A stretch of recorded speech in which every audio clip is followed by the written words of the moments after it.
Nesse exercício aqui, quando vocês lerem, vocês vão ver que o pH, nesse caso aqui, é que vai definir a cor da planta, dessa planta que está aqui no exercício, né? Hydrangea microphylla. Bom, a fórmula que ele mostrou aqui pra gente, do pH, que é o pH do solo, que é a quantidade de hidrogênio, né? Isso quando vocês forem ler, vocês vão ver. A fórmula diz que pH é igual a menos log de x na base 10, tá vendo? Inclusive, ó, esse 10 aqui é base, esse x aqui é o logaritmando, tá? Pronto, aí ele diz o seguinte, que em solo ácido, pH menor, ó, pH menor que 7, a flor é azul. Então, pH menor que 7 é azul. E o pH maior que 7 é rosa. pH maior que 7 é rosa. Só que ele disse que essa flor, a flor daqui do exercício, foi criada, está sendo cultivada, na verdade, né, melhor dizendo, no solo com pH inferior a 8. Então, pH inferior a 8, menor que 8, tá vendo?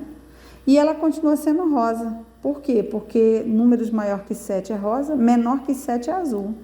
Só que ele disse que essa flor é um azul, e esse azul é mais comercial, tem um valor maior comercial.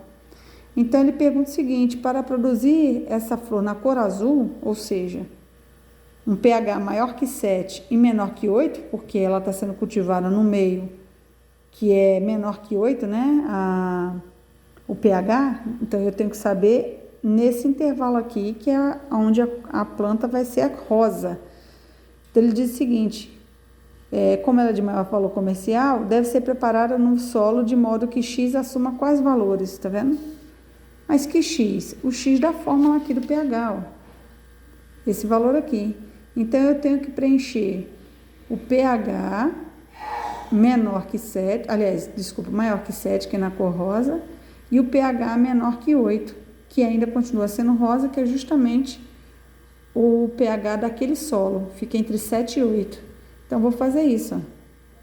pH 7, né, menor que menos log de x na base 10, e esse pH, porque isso aqui, ó, né, o pH, ele tem que ser o quê? Menor que 8, então tem que estar nessa faixa. Bom, como é que eu resolvo aqui? Para eu resolver, eu vou multiplicar por menos 1, porque aqui não tem menos log, né? Então, vou multiplicar tudo isso aqui por menos 1.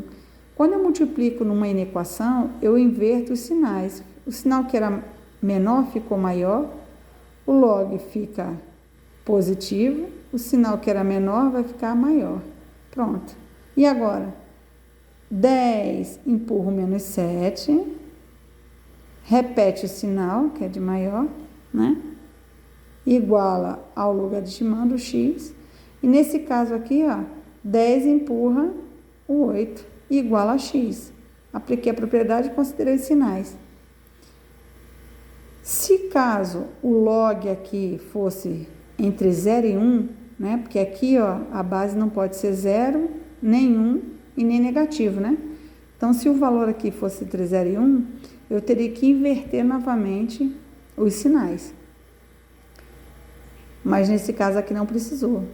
Então, ó, vamos olhar as alternativas.